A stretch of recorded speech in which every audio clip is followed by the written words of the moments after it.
I'm Vayoni Dimel. This is Boston Lankan News, bringing you news, views and entertainment from Boston and USA. Professor G.L. Peiris has no ability to articulate and communicate a substantive and sound foreign policy of Sri Lanka to the international community, says Sajith Premadasa. Sri Lankan academics should come forward and publicly denounce the abductions happening in Sri Lanka, Professor Laksiri Fernando says. Malabe Private Medical Faculty, now a fully recognized medical institute, according to Minister S.B Dissanayaka. Hirunika Premachandra wants justice soon for her father.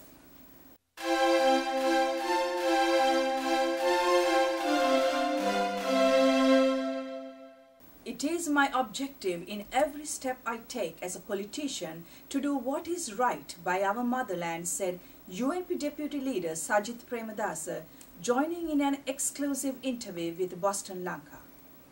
Mr. Premadasa shared his views about the UN Human Rights Council vote against Sri Lanka and the general human rights situation prevailing in Sri Lanka.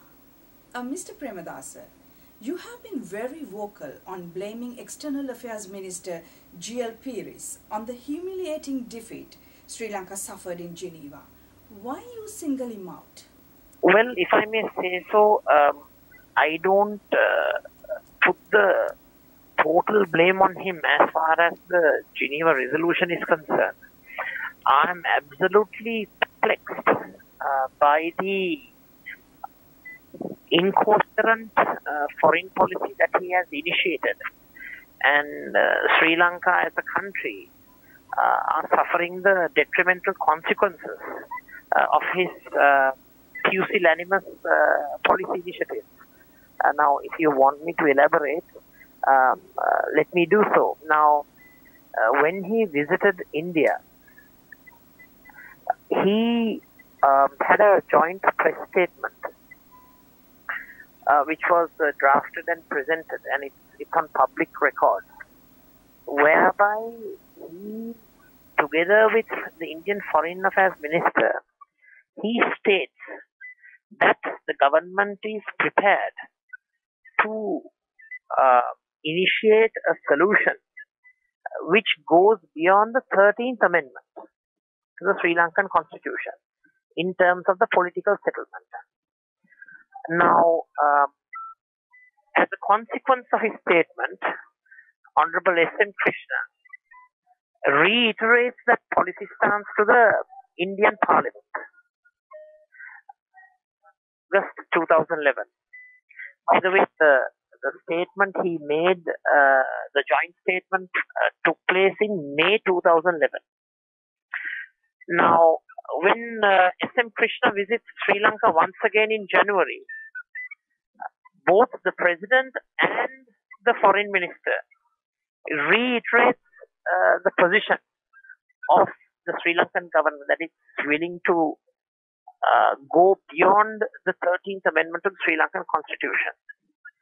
Now, having expressed this intention to go ahead with a far-reaching devolutionary process, the Sri Lankan government has failed to deliver. Now, when there is substantial divergence in declaratory policy and action policy, here what you are trying to do is follow a deceitful policy which will make enemies, and it will be to the detriment of Sri Lanka's national interest.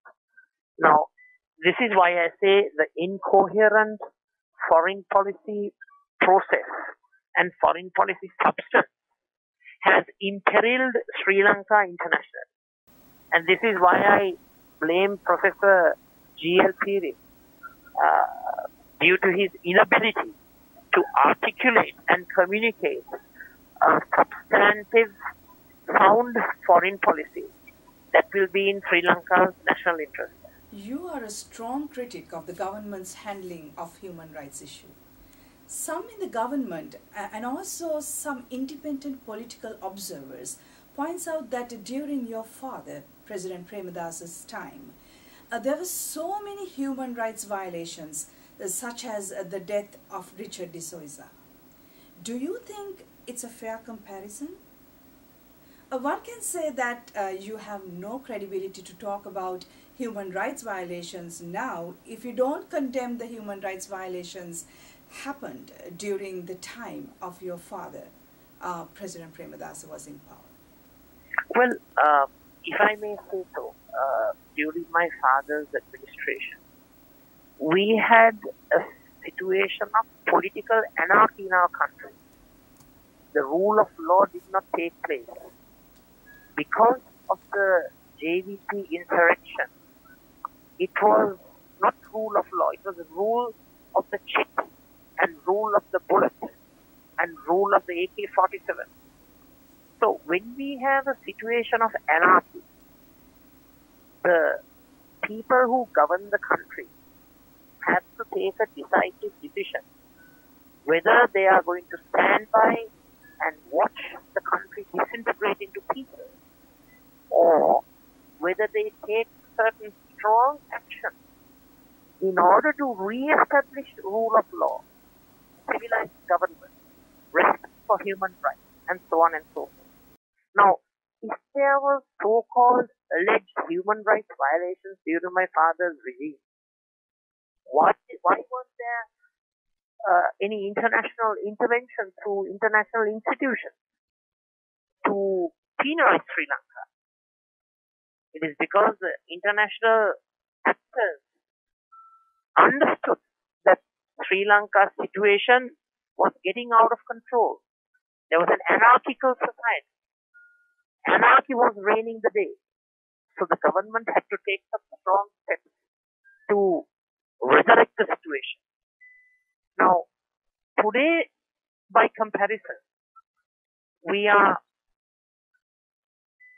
in a situation and a context whereby the country has a great opportunity after eradicating the menace of LTT terrorism to jumpstart and open a new chapter in our country's history.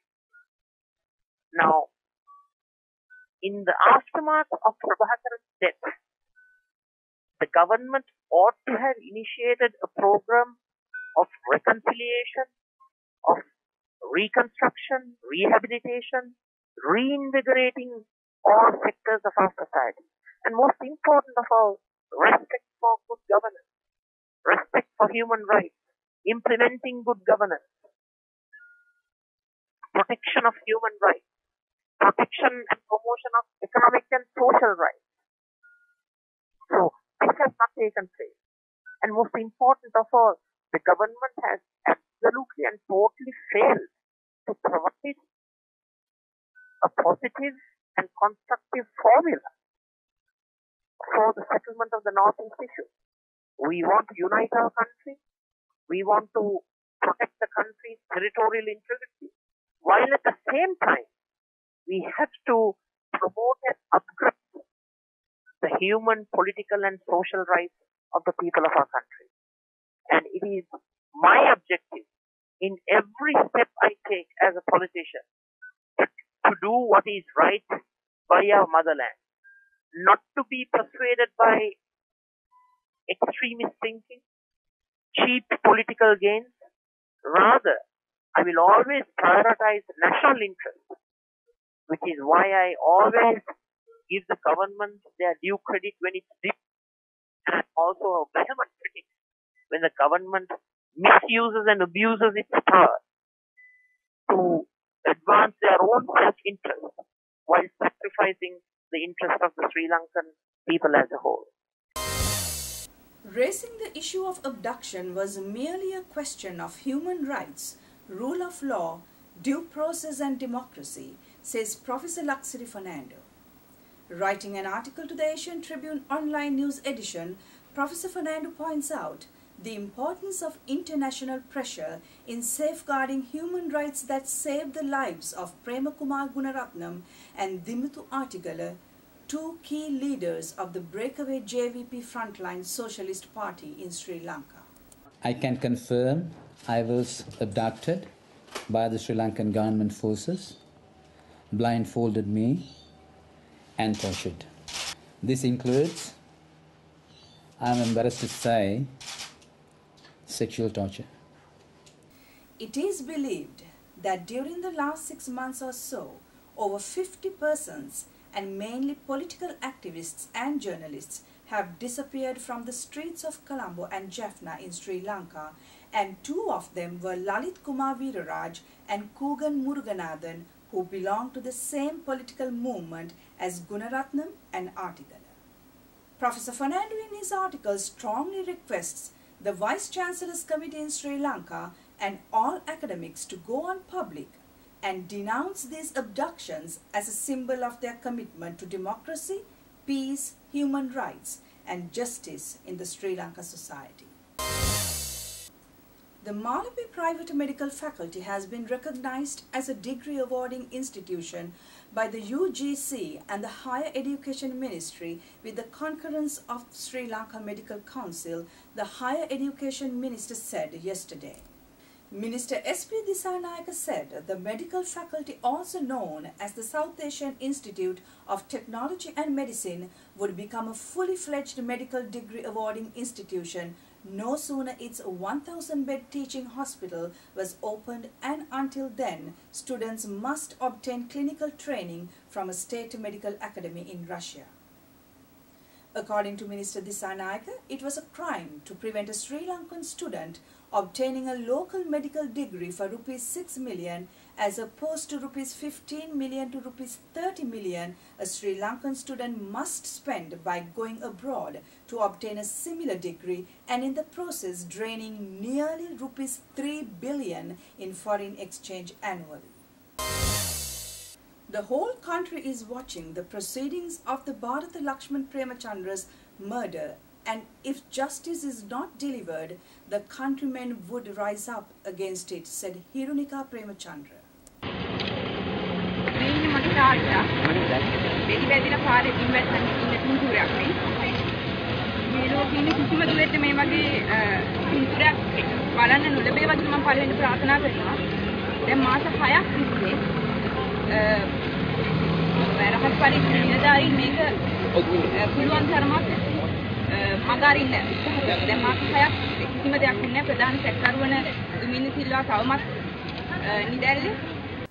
The Criminal Investigation Department of Sri Lanka informed Colombo Magistrate Court this week that MP Duminda Silva, who is wanted for the murder of Bharata Lakshman, is being treated at Mount Elizabeth Hospital in Singapore.